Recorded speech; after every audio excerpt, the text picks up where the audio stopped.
Hey guys, how's it going? I'm back here with another video, and today I decided to bring this tutorial where I'm going to be teaching you guys the basics of SocketIO while being used with React. So a lot of you guys know that SocketIO is a library which allows you to send real-time bidirectional data, which allows you to make a lot of cool projects. For example, a chat app, which is the most common use case for it. And it's a really important library because learning about WebSockets is really important in the programming world or in the web development world. So for that reason, I decided to bring this video. I already have some videos using SocketIO. However, I don't have a video where I basically just explain the library and go over the basics of it, especially in React. So that's what I'm going to be doing in this video. Before we get into the video, if you could leave a like and subscribe, I would massively appreciate it. It would help push my videos to more people, which would help support the channel. So if you could do that, I would be very grateful. So with that in mind, let's get into the video.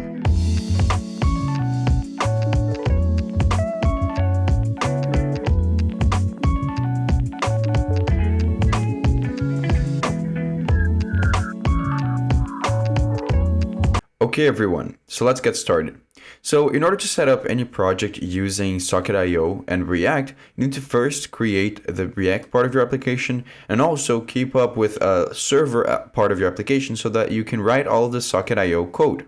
So to do that, what I'm going to do is I just opened up a project, like a folder inside of VS Code, as you can see, and currently there's nothing in it, but I'll right click on here and create two different folders. The first one will be the client folder and the second one be the server folder. So I'll just say server over here, and we'll have two folders inside of our project.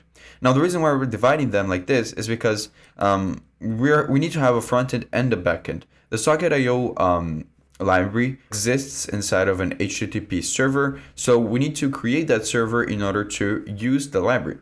So what I'm going to do is I'm going to change my directory over here on my terminal towards the client folder so that we can create our React app inside of here. And I'm going to run yarn create React app. Now, obviously, if you're using npm, just write npx create React app, but I'm using yarn, so I'm using the yarn command. And then I'm going to come over here, open another terminal, and go towards the server folder. So I'm going to change my directory to server, and I'm going to run yarn init. So yarn init will just create a simple package.json file inside of our server. And over here, we just want to create a file called index.js so we can set up our actual Express server. So we're going to be using Express and Node to create our backend, but SocketIO works with any other library for backends, right? It doesn't matter if you're using JavaScript, you can use other languages, you can do this in Java, Go, C++, whatever you want. SocketIO has a version for each of those languages. They're all the same, like it doesn't matter because the front end in React will be the same. The only difference will be how you create your backend. So we're doing it with Node.js and Express. I find it easy and simple to explain, so we're going to be using this. So now that we created our index.js, we need to install some of the packages that we're going to be using in this tutorial. For example, in our backend over here, I want to install, first of all, Express. So I'm going to run yarn add express just to create our server. Then we need to install course, which is necessary because, like I mentioned, SocketIO works as a full stack project. So you'll serve data to your front end. So in order to make that connection with your front end, you do need to install course, or else React won't allow you to make that connection work. So we'll install the course library. Then I want to install the Node1 library, which is something really useful for every Node.js project. It just allows you to restart the server every time you save or make any changes. And then finally, we're going to install the socket.io library. So while this is installing, because it installed really quickly, we can come over here to our index.js, which is the file over here, and just start writing our code for our backend. Now, what I'm going to be doing in this tutorial is, at least in the first part of it, I'll explain to you guys how to create a very simple really simple application to demonstrate a very cool use case of the SocketIO library. I'll show you guys step by step. And then I'm going to show you guys another example of a more complex application and go over it step by step so that you guys can get also an idea of how this is more well implemented into bigger projects.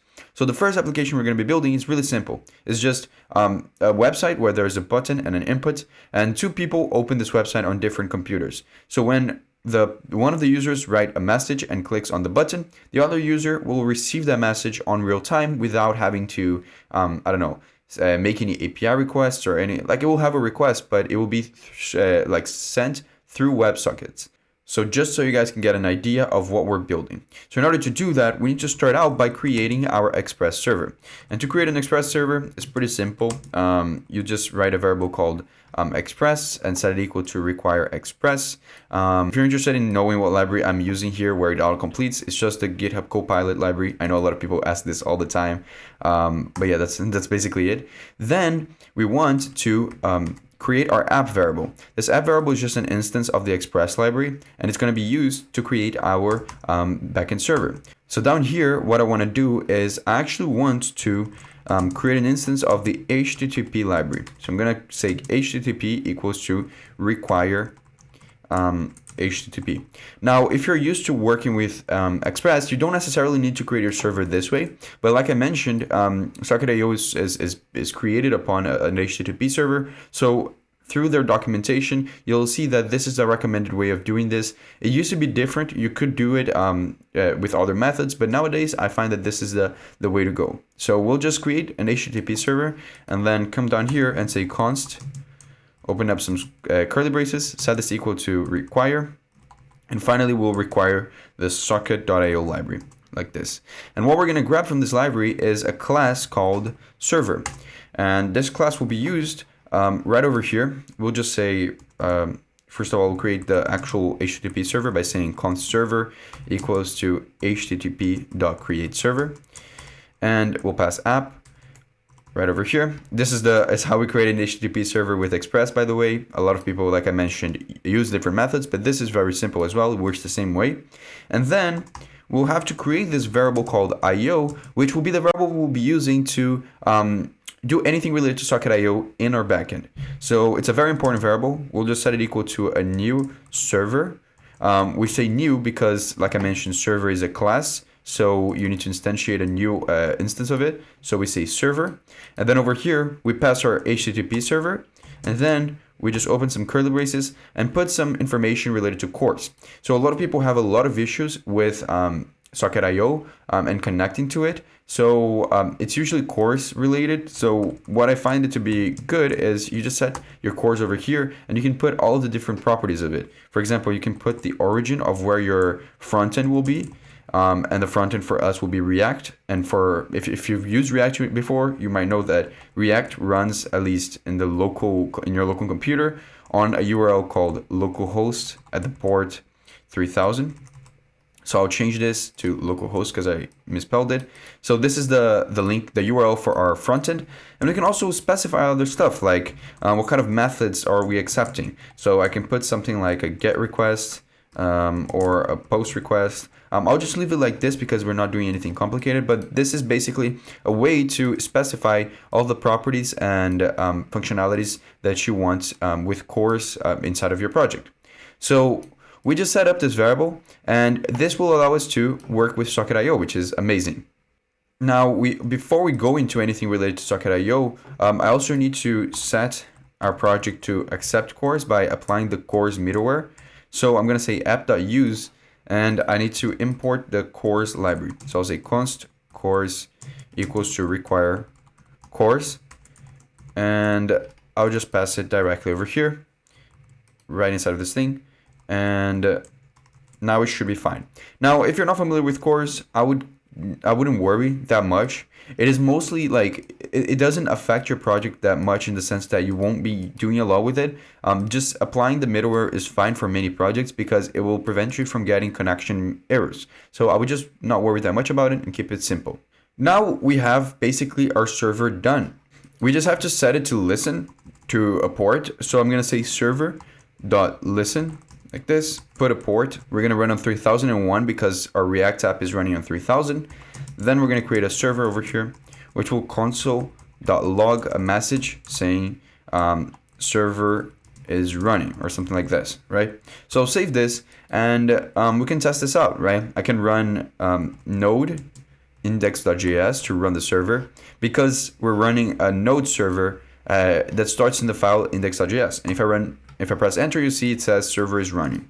Now there's a thing I want to show you guys. We did install the nodemon package, and the way we use nodemon is basically we come to our package.json, we add a scripts tag over here like this, and then we add a start tag, not a serve, a start tag like this, and then we'll put nodemon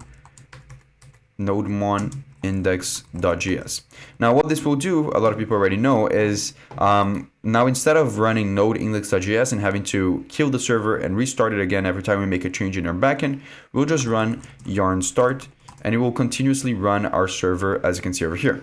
So now we got the server out of the way, right? The backend is almost completely done. We haven't written anything with this IO variable over here. However, I want to move on to the front end before we do anything with this, because it will give you guys a clearer view of what we're doing. So let's go to our front end, which by now should have a bunch of files because we ran the yarn create react app. And let's also open the front end terminal, which, as you can see, it finished running the command. We'll run yarn start over here, which, as you can see, is running our local host inside of our browser. So what we want to do is I want to close this, and I'll just save this and then come to our source folder and delete a couple files that come with the create react app command. So I'm going to delete the setup tests, the logo file, the index.css, and the app.test.js. Those files are necessary for our project, so I just like to remove them to keep the project looking simple. Then I'm going to come to the index.js and delete the index.css import because we just deleted that file. And also on the app.js, I'll delete the logo and everything inside of here because we're going to start from scratch. And as you can see, it is working fine. It's just an empty website. So what I want to do is, as I mentioned, I want to have an input and I also want to have like a button. So I'm going to add both of them over here by adding both an input tag and a button tag like this. The button will say something like send a message, and the input will have a placeholder saying message because it will be where you write your message. So we can see over here that this is exactly what appears. Now I did zoom in like a lot, as you can see, so you guys can see better on the video, but you can style this however you want. It's not an actual project, it's just a way for me to explain to you guys how SocketIO works. So what exactly do I want to do here? Well, the way SocketIO works is you create certain events and you name those events, and basically you can either listen to an event or emit an event. So when I say emit an event, I basically am emitting I'm sending some sort of data to all the people who are listening to that specific event. So everyone who's listened to an event will receive that data and they can do whatever they want with it, including sending some data back. So when you're sending messages to another user, you basically create an event where you're able to send a message. So you emit that message, and then the other user will be listening to that message or listening to that event, so that when something is received in that event, they'll be able to receive that message. Now, all those words might be confusing for now because we haven't written any of the SocketIO code, but this is exactly what we're going to be doing now. So we're going to create a function over here called send message, right? And this will be called whenever we click on the button. So I'll pass an onClick to this button over here. So I'll say onClick, and I'll pass the send message. I'll save this. And then what I want to do is, inside of this send message function, I want to be able to emit some sort of message to some sort of people, right? But we don't have this access to this emit function over here because it doesn't make sense. There's nothing in React that does that. So here's where SocketIO comes in. There's also a SocketIO library for React. So we installed one for the backend, but we also need to install the client version of this library inside of our React project. So I'm opening up another terminal over here and I'm moving towards the client folder again. So change directory to client. Then all I want to do is I want to say yarn add socket.io -client like this. I'm going to press enter, and this is the library we use for using SocketIO in React.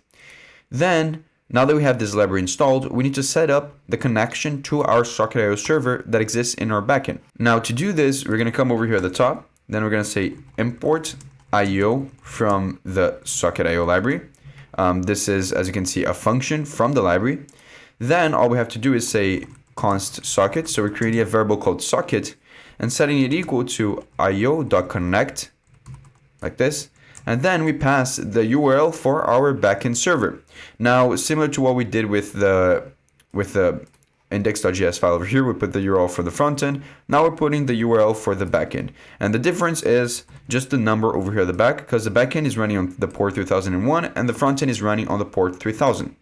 Now we'll save this and we finally have a connection to our socket server. Now what we do is we can use this to emit or listen to events whenever we want to. So when I said over here that I wanted to emit a message, now I can technically do that. I can come over here and say socket.emit, which is a function, and I can emit some sort of event so that another person can listen to that event. So what happens is we need some, like we can't send a message, emit a message right over here and send it to another user in the client. So you can't emit a message directly to another user in the client. However, what you can do is you can emit a message or an event that will be received in the backend of our application, like over here. And then when the backend receives that event, they can then emit another event that is received in the front end. So the backend is necessary as a layer to connect those events. And that seems weird in the beginning, but as I mentioned, as you guys write the code and you guys see the project, you'll start understanding and getting the hang of it. So in order to emit a message when you click on the button, we need to come to our backend over here and start listening to some events. Now, how exactly do we listen to some events? Well, the first thing we do is we say io.on, which is the way we listen to events. You basically put on. And then you put the first event that we need to listen to whenever we have a SocketIO server. That event is called the connection event, which the minute there's a user which is connecting to the server, so like someone opens the website and goes to the client, then immediately this will start running. And we can get a socket variable directly from here, which can give us a lot of information. For example, we can console log into our server whenever a user is connected. I can say something like user connected and then put the curly braces and say socket.id. We can put the ID for the user. So each user in this socket server will receive a different ID. And we can test that out by coming over here. I'll just comment this out for now, by opening our server, which is this terminal over here. And as you can see, it's already console logging a bunch of stuff because we refreshed the page a bunch. But I can run this again and you can see that immediately a bunch of users is connecting. Now the reason for this is because we don't have some sort of exact way to protect it from connecting a bunch of times yet. But as we go, you'll see that it will only connect the same amount as people who actually go into the website. But you can see at least we're detecting whenever someone goes into the website. Like if I open up a page in incognito, which is something I'm going to do right now, here it is. I have a page in incognito and I have a page not in incognito. I'll actually just refresh both of them. Like you see, you can count how many users are over here. But if I refresh the page over here once, we get another user, right? And if I refresh the page over here once, it should console log another user as well. So it detects how many users are actually logged into our server. So then what we can do is we come here to our index.js, and this is just a way for us to measure if the server is running. What really matters is that now we can use this socket variable to listen to specific custom-made events. So imagine we want to emit an event when you send a message. Let's call it send message, something like this. I'll say socket.emit send message. And obviously over here we can send some data by putting an object over here that will be sent in this event. Now, how do we get this data? Well, we can do something like, I don't know, like creating some states, which is what we're going to do, and then just grabbing the data from the input and then using that data to be sent. But for now, let's just put some fake data. We'll send an object with a property called message and a value called hello, something like that. Then save this. Then we can come to our backend, which is this over here, and just say socket .on, and we'll listen to an event called send message. Then this event obviously will return some data, so we'll create a function over here, a callback function, which will receive that data. And when we receive that data, we can do a couple stuff. We can, for example, console log to check if we're actually receiving the correct data, and I hope we are. So let's open our terminal, and let's click on the send message button. And as you can see, we do get the correct message, right? It is listening to the event. It is emitting the correct event. But what we want to do now is, instead of console logging the data, we want to emit this back to everyone else who is connected to the server. Now, we can send it to just specific people, and I'll show you guys that in a second. But for now, let's just broadcast to everyone who's connected to this socket server the message that was sent by one of the users.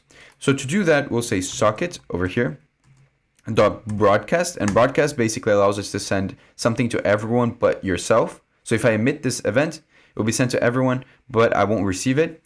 Then we say .emit, and we'll emit another event, and we have to give it a different name. So this event will be called receive message. And like the name says, we'll be listening to this in the front end so that we can receive all of the messages that were emitted by other people. Now, what we pass here is the data that was sent through the front end, right? And then in the front end again, we can listen to this event somewhere over here. Now, how do we listen to this? So the way we listen to this event is by actually creating a use effect hook that we're going to import from React up here at the top. So I'm going to say import from React like this. Now import the use effect hook. And this hook will be called whenever we receive a message. So it kind of serves as like a function that will run every time any event is thrown to us on the SocketIO server. And the reason why that happens is because I'm going to pass the socket variable inside of the dependency list in the use effect, so that whenever an event is emitted, then this function will run again. So what we put inside of here is we basically say that we're listening to an event in case it happens. And the event we're listening to is the receive message event, like this. And this event, similar to the backend, will receive some data. So we'll put a callback function over here and grab the data.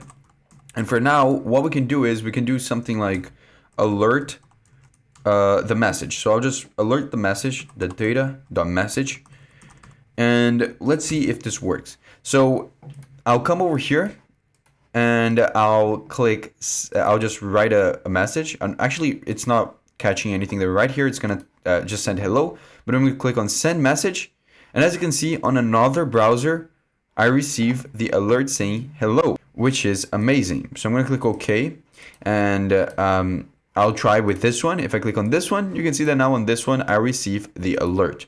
So it is working. These are completely different browsers. One is incognito, the other one is not. So you can see people on different computers, if this is deployed, would be able to receive the same data, right? You can even test this out by opening the project in your phone and trying to send data from there. I've done that a couple of times, and it works out perfectly.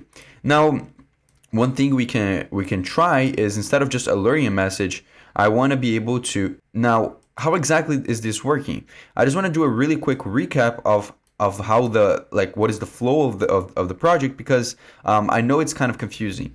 So like I mentioned, the backend will always serve as a layer, because you can never, when you emit a message or emit an event from the front end, you can only emit it to the backend.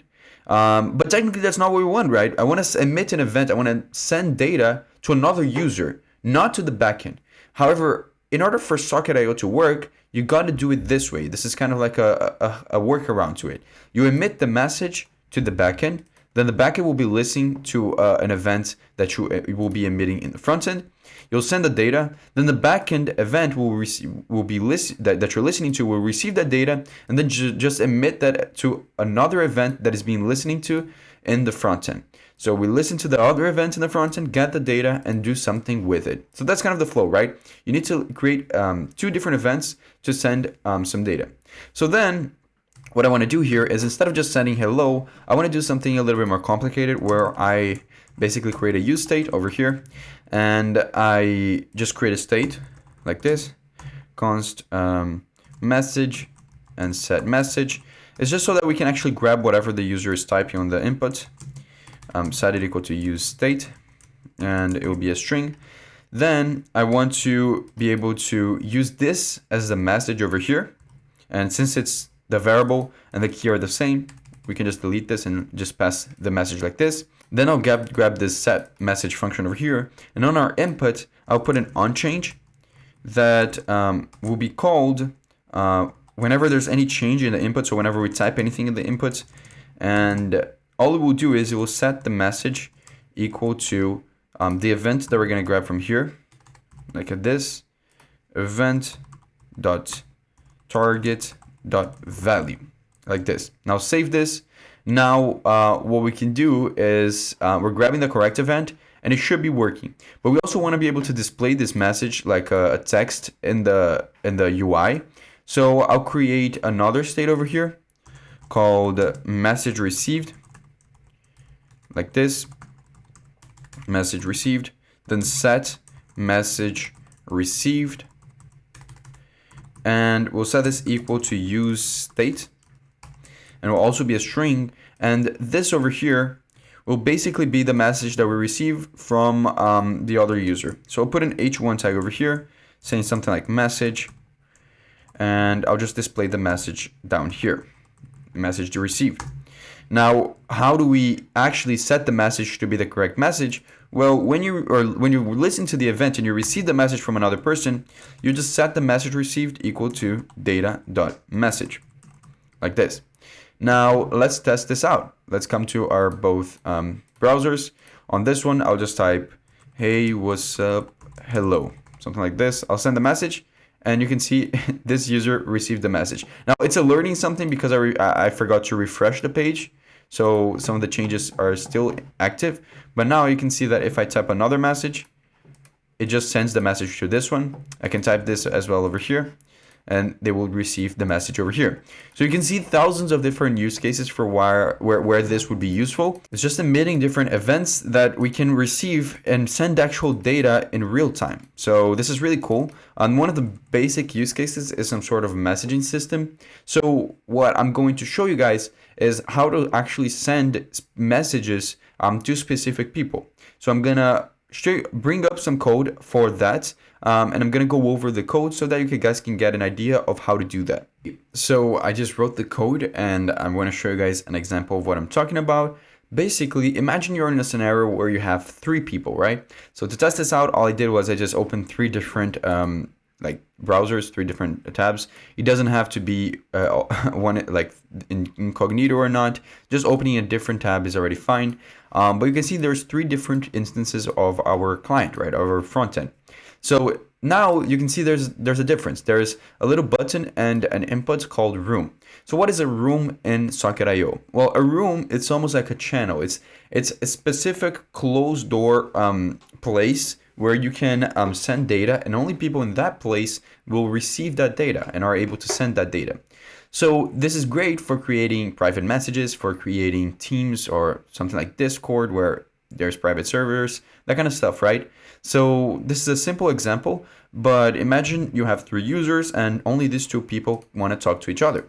So they can put a room number. Obviously, you can mask the fact that you don't need to they don't need to specify which room they're joining. You can just like create a room like internally on your code where just between 2 users. But in this case, to keep it simple, let's just let them specify which room they want to join. So let's like join room 23. I'll click join room. Then this one, let's join room 23 as well. Join this room. This one, let's just join room 99. So it's a different room, right? So they're all in different rooms. Let's send a message from this one saying hello world. And as you can see, if this is working, only this user should receive a message because he's the only one who is also in the room 23. And as you can see, that's exactly what happened. This one as well, if they send the message saying this is a message, only this one should receive because this is the only other person in the same room. And this is what works. Now on this one over here, if it says I'm alone and sends a message, none of them will receive because no one else is on the room 99. But if they change their room to room 23 and they send I'm alone, you can see now everyone in the room 23 will receive this message, which is amazing, right? This is simple to implement, and I'll show you guys the code right now. So the way you implement this is as following. So first of all, you'll need to there's this event in SocketIO called a join event, right?